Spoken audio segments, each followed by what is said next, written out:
Hello students, welcome to B pharmacy. Myself Rajumesh Mandal. तो चलिए start करते हैं हमारा न्यू लेक्चर ऑफ HP1। सो हमारा हार्ट चल रहा था, हार्ट ठीक है, कार्डियोवैस्कुलर सिस्टम में हार्ट चल रहा था। तो हार्ट में हम लोग कहाँ तक पढ़ लिए, that is systemic and pulmonary circulations. तो क्या मैंने बताया, चलिए थोड़ा बहुत रिवाइज करवा देता हूँ कि सिस्टेमिक और पल्मोनरी सर्कुलेशन पिछले वीडियो में कवर किया था, और इस वीडियो में हम लोग कवर करने जा रहे हैं कोरोनरी सर्कुलेशन। कोरोनरी सर्कुलेशंस क्या होते हैं कि वो सर्कुलेशन होते हैं जो सप्लाई करते हैं blood to the heart, heart में सप्लाइड करने वाले ब्लड, ठीक है। मींस वो वाला सर्कुलेशन जो हार्ट को भी तो चाहिए काम करने के लिए, ब्लड सप्लाई, ऑक्सीजन सप्लाई चाहिए।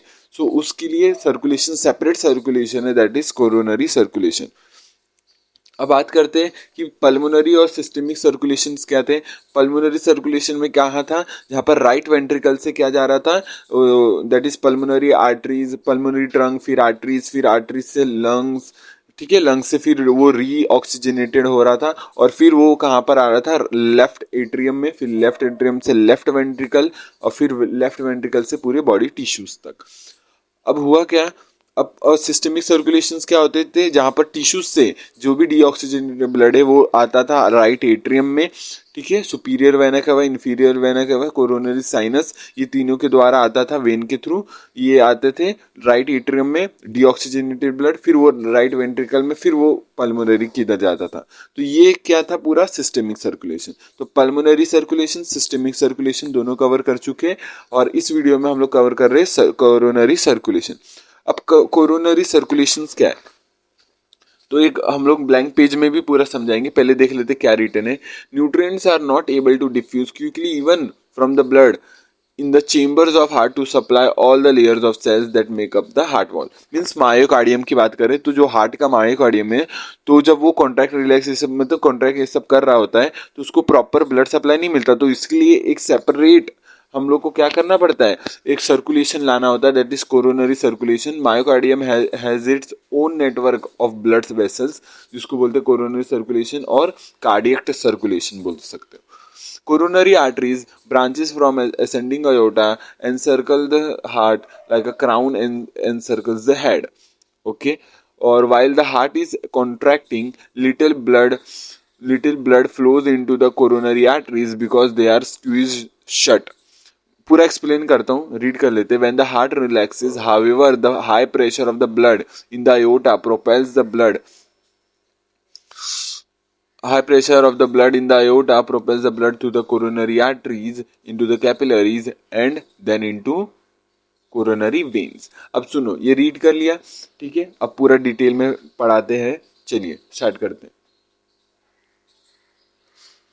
चलिए सुनो, ध्यान से सुनना क्या क्या हुआ, अब एकदम ध्यान से सुना। अब पहले क्या होता है, अभी देखो मायोकार्डियम को क्या चाहिए, ऑक्सीजन सप्लाई चाहिए, तो उसके लिए ब्लड आना चाहिए, और ब्लड के लिए मीन्स ब्लड वेसल्स होने चाहिए। सो तो प्रॉपर एक अलग सेपरेट सर्कुलेशन है हार्ट के लिए, दैट इज कोरोनरी सर्कुलेशन। अब होता क्या है, देखो अब सुनना ध्यान से। अब यहां से आया, देखो जैसे ascending aorta, left ventricle, left ventricle से ब्लड कहां पर आएगा, that is semilunar valve, aortic semilunar valve, ठीक है, अयोटिक सेमिलुनर वेल्व। अब बात करते फिर वहां से कहां पर आएगा, असेंडिंग अयोटा, असेंडिंग अयोटा में ब्लड आया। नाउ अब क्या हुआ, असेंडिंग अयोटा में ब्लड आया। अब क्या होता है कि जैसी कॉन्ट्रैक्ट किया हार्ट, हार्ट ने कॉन्ट्रैक्ट किया, ब्लड कहाँ गया, असेंडिंग अयोटा में गया। अब जैसी वो रिलैक्स करता है तो क्या होता है, आपको पता ही है, जैसी क्या करता है, ब्लड बैक फ्लो करने की कोशिश करता है, और उसके वजह से क्या होता है, जो वेल्व है, जो प्रेजेंट है semilunar valve, aortic semilunar valve, जो वेल्व है वो क्लोज हो जाता है, शट हो जाता है, ठीक है। तो जैसे ही बंद हो जाता है, तो पता ही है, जैसे ही बंद होता है तो वो ब्लड को बैक फ्लो होने से रोकता है। तो ब्लड क्या करता है, जैसे वो शट हुआ वेल्व, तो ब्लड कहाँ जाता है, जैसे शट हुआ तो ब्लड कहाँ पर जाता है, दैट इज कोरोनरी आर्टरी में जाता है। कोरोनरी आर्टरी से फिर वो कैपिलरीज में, फिर वो कैपिलरीज के थ्रू हार्ट में जाता है। हार्ट के अराउंड पूरी कैपिलरीज रहती है, फिर वहां पर जाके फिर वो ऑक्सीजन वही लेता है हार्ट, और फिर CO2 वेस्ट प्रोडक्ट ये सब देता है, और फिर वो वेन्स के थ्रू आता है, वेन्यूल्स, पहले पता ही आपको वेन्यूल्स होते, फिर वेन्स होते, वेन्स के थ्रू फिर coronary sinus, and then coronary sinus से राइट एट्रियम में ब्लड आता है। ठीक है, तो ये रफली बताएं तो क्या है, लेफ्ट वेंट्रिकल से आयोटिक सेमिलुनर वेल्व, फिर क्या है ये असेंडिंग अयोटा से जैसी वो ब्लड जैसे बैकफ्लो होता है, मींस और ध्यान से सुनना मैंने क्या बोला कि जैसी वो शट होता है, वेल्व शट होता है, मींस जब कॉन्ट्रैक्ट रिलैक्स होने आता है, वेंट्रिकल जब रिलैक्स होता है, प्रेशर कम होता है जिससे ब्लड बैकफ्लो होता है और वेल्व शट हो जाता है, बंद हो जाता है, और फिर वो जाता है ब्लड कोरोनरी आर्टरी में। इसका मतलब ये है कि हार्ट को ब्लड सप्लाई कब मिलता है, जब वो रिलैक्स स्टेट में होता है, कॉन्ट्रैक्ट स्टेट में नहीं मिलता, जब वो रिलैक्स होता है सो तभी उसको ब्लड सप्लाई मिलता है, ऑक्सीजन सप्लाई मिलता है। तो इसका मतलब ये, तो हार्ट का कभी भी जिसका हाई ब्लड प्रेशर होता है तो उसको रिलैक्स करने का टाइम कम रहता होगा ना, रिलैक्सेशन पीरियड या फिर बोल सकते हो डायस्टोलिक टाइम, वो कम होगा हार्ट का।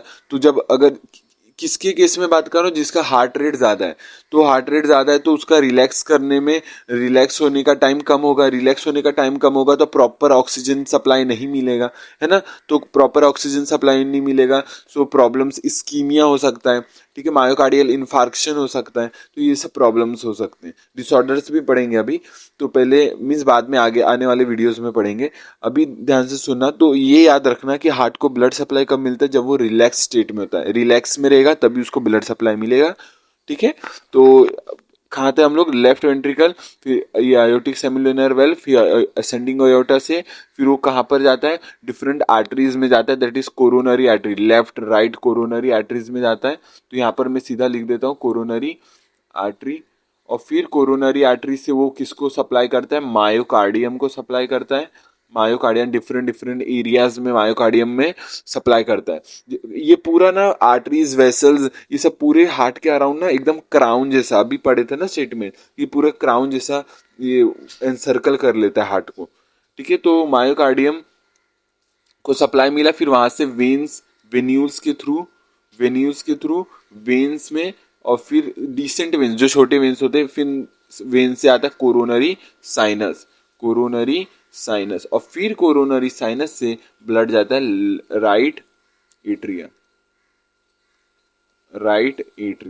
तो ये होता है पूरा सर्कुलेशन, कोरोनरी सर्कुलेशन,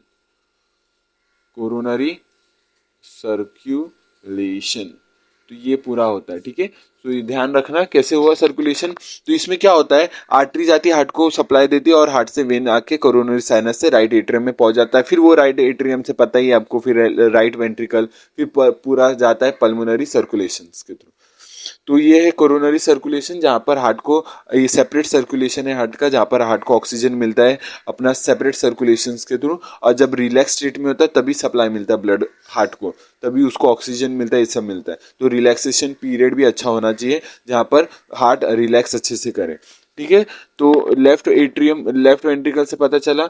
ठीक है, क्या हुआ, जहां पर लेफ्ट वेंट्रिकल कॉन्ट्रैक्ट करके जब ब्लड किस में गया, अयोटा में गया, और जब रिलैक्स करता है वेंट्रिकल तो ब्लड पता है बैक फ्लो होता है, और जब बैक फ्लो होता है तो वो वेल्व होता है सेमिलुनर वेल्व, वो शट हो जाता है, मीन्स बंद हो जाता है, और जब बंद होता है तो वो ब्लड कहाँ जाता है, प्रेशर के थ्रू कोरोनरी लेफ्ट और राइट कोरोनरी आर्टरीज में जाता है, और फिर आर्टरीज से मायोकार्डियम से वेन्स से कोरोनरी साइनस के थ्रू राइट एट्रियम में आता है, फिर वो सर्कुलेशन पल्मोनरी सर्कुलेशन में जाता है रीऑक्सीजनेटेड होने के लिए।